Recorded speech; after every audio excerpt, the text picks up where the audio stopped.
6 दिसंबर 2012 की रात में दिल्ली की सड़कों पर दौड़ती हुई एक प्राइवेट बस में एक ऐसा जघन्य सामूहिक रेप कांड हुआ जिसने सिर्फ भारत ही नहीं बल्कि पूरी दुनिया को हिला कर रख दिया। दरअसल एक लड़की होती है, एक लड़का, दोनों फिल्म देखने जाते हैं, दोनों आपस में दोस्त होते हैं।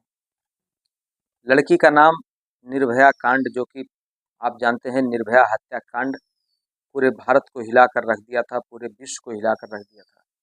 वह लड़की और उसका दोस्त जब फिल्म देखकर वापस लौटते हैं तो एक बस में, जो कि दिल्ली की सड़कों पर दौड़ती है, उसी बस में 4 गुनाहगार, 4 आरोपी, 4 दरिंदे एक बच्ची के साथ दरिंदगी करते हैं, अपनी हवस का शिकार बनाते हैं, बारी बारी से उस बच्ची के साथ दुराचार करते हैं।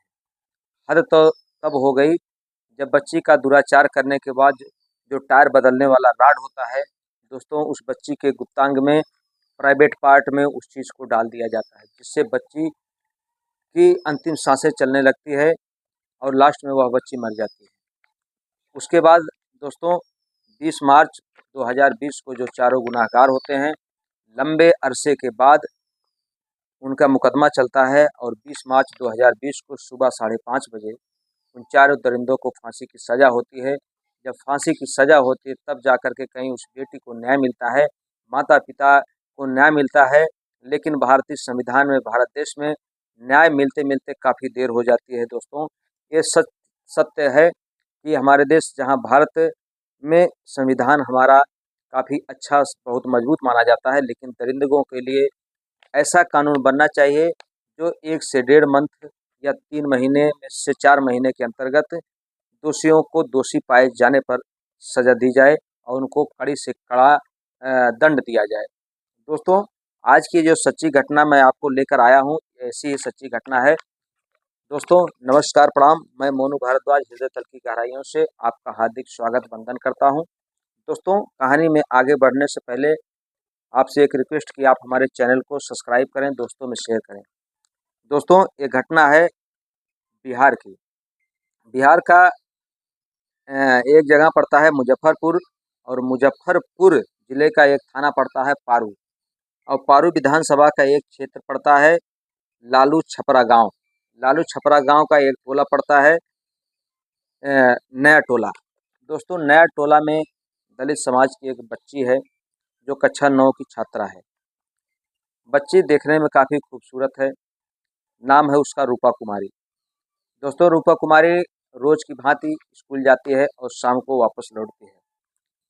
गांव का ही एक दबंग मनबड़ यादव जाति का आदमी है, लड़का है, जिसका नाम बताया जाता है संजय यादव। उम्र लगभग 35 से 40 साल। दोस्तों, उस बच्ची के ऊपर उसका दिल आ जाता है, और जब दिल आ जाता है तो एक तरफा प्यार करने लगता है। दोस्तों, बच्ची की उम्र 14 से 15 साल और उसकी उम्र 35 से 40 साल। कितना बड़ा अंतर है। लेकिन वो जो पापी है, वो प्यार करता है, दबंगई करता है, उस दलित परिवार की बेटी के साथ छेड़खानी करता है। जब वह बच्ची अपने घर पर आती है, अपने माता से, अपने पिता से इसके बारे में बताती है, तो लोग पंचायत जुटाते हैं। पंचायत में अब सारे लोग उससे संजय यादव की तरफ से ही बोलते हैं, क्योंकि वह दबंग था। पंचायत में कोई फैसला उचित नहीं हुआ, बच्ची को न्याय नहीं मिला। मामला किसी तरीके से कुछ दिनों तक शांत रहा। वह बच्ची फिर से अपनी पढ़ाई जो है जारी रख दिया। जब जारी रखने के बाद वह संजय यादव, उसकी बुरी नीयत लगातार बच्ची पर रहती है। दोस्तों, 11 अगस्त 2024 के लगभग 12 बजे दिन में वह संजय यादव फिर वह आ धमकता है उस बच्ची के घर पर और उसकी माँ से बोलता है कि तुम अपनी बच्ची से मेरी शादी कराओगे कि नहीं। दोस्तों, कोई भी माँ हो, कोई भी बाप हो, अपनी बच्चे के उज्जवल भविष्य के लिए हमेशा सोचता है। उसकी उम्र में और इस बच्ची की उम्र में ज़मीन आसमान का अंतर था, तो उसकी माँ कहती है कि नहीं, मैं अपनी बेटी की शादी तुम्हारे से नहीं करा सकती। तो वह काफ़ी क्रोधित होता है और वार्निंग देते हुए, चेतावनी देते हुए जाता है कि मैं तुम्हारी बच्ची को अपना बना कर रहूँगा, चाहे जिस भी हाल। दोस्तों, 11 अगस्त की रात को ही लगभग 11:30 बजे फिर वह दरिंदा आता है और बच्ची सोई रहती है। उसको ना जाने कैसे उसके मुंह पर टेप लगा देता है, ना जाने कैसे उसके मुंह को बांध करके उठा ले जाता है रिवॉल्वर के बल पर। जब लेके जाता है तो अपने के साथ उसके 4 दोस्त और होते हैं, बारी बारी से चारों बच्चियों के साथ रेप करते हैं, अपराध करते हैं। बच्ची जो होती है, नाबालिग बच्ची हाथ जोड़ती है, गिड़गिड़ाती है, दया की भीख मांगती है कि आप हमारे साथ ऐसा मत करिए। लेकिन उन हैवानों को उस बच्ची की तनिक भी बात समझ में नहीं आती है। दारू के नशे में, प्यार के नशे में वह बच्ची के साथ बारी बारी से चारों दरिंदे अपनी हवस का शिकार बनाते हैं। जब बच्ची लहूलुहान हो जाती है, बेहोश हो जाती है, जब उनका कुछ नशा कम होता है, तब उनको याद आता है कि यह जाएगी तो निश्चित तौर पर हम सबका नाम ले लेगी, तो हम लोग फंस जाएंगे।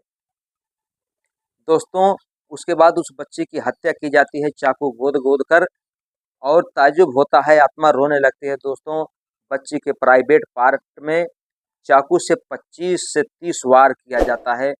अब आप सोच सकते हैं कि एक ऐसा पार्ट जो कि बिल्कुल नाजुक होता है इस शरीर का, आँख और प्राइवेट पार्ट, 25 चाकू से वार किया जाता है और उसके बाद बच्ची का स्तन काट लिया जाता है।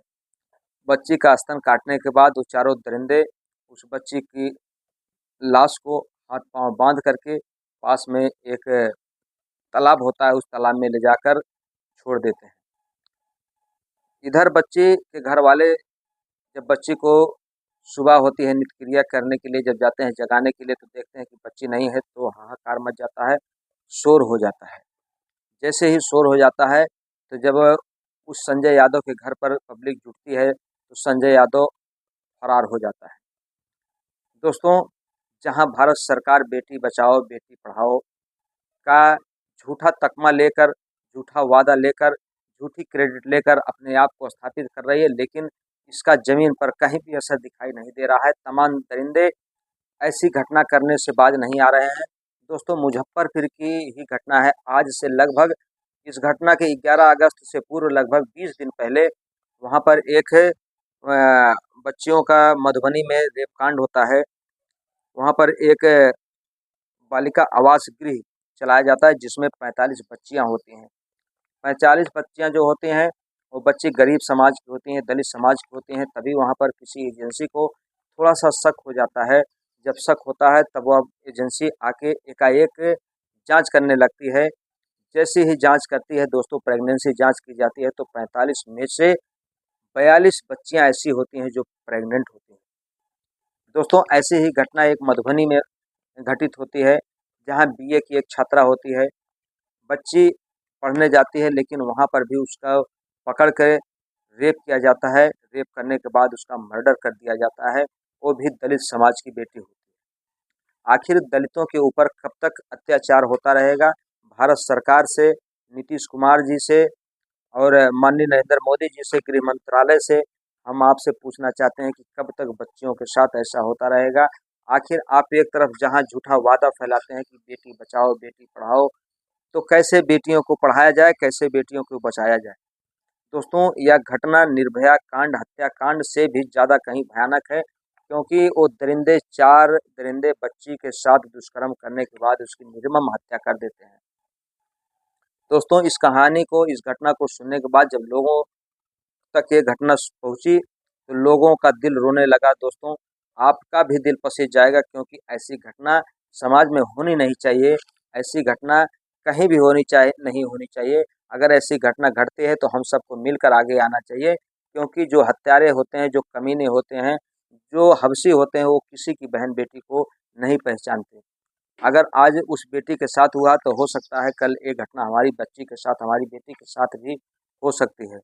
दोस्तों, हमारी कहानी कहने का उद्देश्य आपके दिल को ठेस पहुंचाना नहीं, बल्कि आपको सतर्क करना है, आपको सावधान करना है।